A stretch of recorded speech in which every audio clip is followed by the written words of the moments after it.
பெண்களே உங்களுக்காக அதுவும் முக்கியமாக 40 வயசு நெருங்குறீங்க, 40 வயசு தாண்டிட்டீங்க அப்படின்னா உங்களுக்கான பதிவு தான் இது. ரொம்ப முக்கியமானது பாருங்கள். இதில் பல விஷயங்கள் உங்களுடைய மனநலனுக்காகவும், உங்கள் உடல் நலனுக்காகவும், உங்கள் குடும்ப நலனுக்காகவும் இருக்குது. இதை பார்த்து இதில் வர விஷயங்கள் நீங்கள் ப்ராக்டிஸ் பண்ண ஆரம்பிச்சிங்கனாலே உங்கள் உடல், மனம், வாழ்க்கை, உங்கள் குடும்பம் எல்லாமே நல்லாயிருக்கும். சரிங்களா? சரி, இப்போ என்ன தான் பண்ணணும்னு கேட்குறீங்கன்னா, நார்மலாக ஆஃப்டர் 40 அந்த 40+ வரும்போது நிறைய பெண்களுக்கு அந்த 45, 50 கிட்ட நெருங்கும் போதெல்லாம் பார்த்தீங்கன்னா மெனோபாஸ் டைம்னு சொல்லுவாங்க. அந்த மெனோபாஸ் டைமில் உள்ளுக்குள்ளே ஹார்மோன் நிறைய சேஞ்சஸ் ஆகும்போது அந்த பெண்களால் மனநிலையை கண்ட்ரோல் பண்ண முடியாது, உடல்நிலையும் கண்ட்ரோல் பண்ண முடியாது. மனசில் திடீர் மூட் ஸ்விங் நிறையவே இருக்கும். திடீர்னு டென்ஷன் ஆவாங்க, நார்மலாக பேசிகிட்டு இருப்பாங்க, திடீர்னு டென்ஷன் ஆகிடுவாங்க. நல்லா டென்ஷனாக இருப்பாங்க, திடீர்னு கூலாக பேசுவாங்க. ஒரு மாதிரி ஒரு பிரச்சனைக்குள்ளே மாட்டிக்கிட்டு இருப்பாங்க. அதே நேரத்தில் உடம்புலையும் சொல்லி போட்டு படுத்தி எடுக்கும் அந்த ஹார்மோன் இம்பேலன்ஸ்னால்.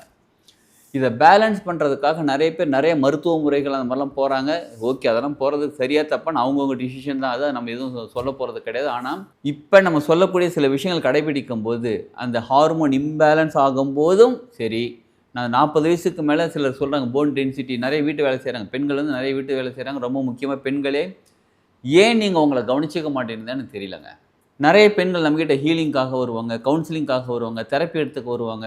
அதுவும் முக்கியமாக இந்த 40, 50 அந்த ரேஞ்சில் இருக்கிறவங்க வரும்போது சொல்லுவேன், நீங்கள் என்ன பண்ணுங்கள், காலையில் எழுந்திரிச்சு கொஞ்சம் சுண்டல் சாப்பிடுங்க, சுடு தண்ணி குடிங்க, இந்த மாதிரி சொல்ல போங்க சார், இதெல்லாம் யார் சார் பண்ணுவான்? சரி, நான் உங்கள் ஹஸ்பண்டுக்கு செஞ்சு கொடுங்க, உங்கள் பையனுக்கு செஞ்சு கொடுங்க, உங்கள் பொண்ணுக்கு செஞ்சு கொடுங்க, அது செஞ்சு தரேன் சார்மாங்க. திரும்ப கேட்பேன், உங்களுக்குன்னு சொன்னால் நீங்கள் ஏன் செய்ய மாட்டேன்றீங்க? உங்கள் பையனுக்கு, உங்கள் பொண்ணுக்கு, உங்கள் ஹஸ்பண்டுக்கு நான் மட்டும் செய்கிறீங்களா ஏன்னு கேட்டேன். போங்க சார், அவங்க நல்லா இருந்தாலும் போதும் சார் அப்படிம்பாங்க. ஏன்னா நிறைய பெண்கள் தன் மேலே செல்ஃபாக அவேர்னஸ் கிடையாது, கேர் எடுத்துக்கிறது கிடையாது. நல்லா கேட்டுக்கோங்க, நீங்கள் நல்லா இருந்தால் தான், பெண்கள் நல்லா இருந்தால் தான் அந்த வீடு சுபிக்ஷமாக இருக்கும், நல்லாயிருக்கும். புரியுதுங்களா? அதுவும் முதல்ல ஹெல்த்தாக இருக்கணும். ஹெல்த்தாக இருந்தால் மனசு சரியாக இருக்கும், மனசு சரியாக உடம்பு ஹெல்த் நல்லாயிருக்கும். சரி, இப்போ அதை பற்றி தெரிஞ்சுக்கலாம். நல்லா கேட்டுக்கோங்க. முக்கியமாக பெண்கள் கிட்டத்தட்ட 35, 36, 39, 40+ வந்துட்டீங்களா? நீங்கள் என்ன பண்ணுங்கள், புரோட்டீன் சம்மந்தப்பட்ட உணவு நிறைய எடுத்துக்கோங்க. இப்படி செய்யலாமா?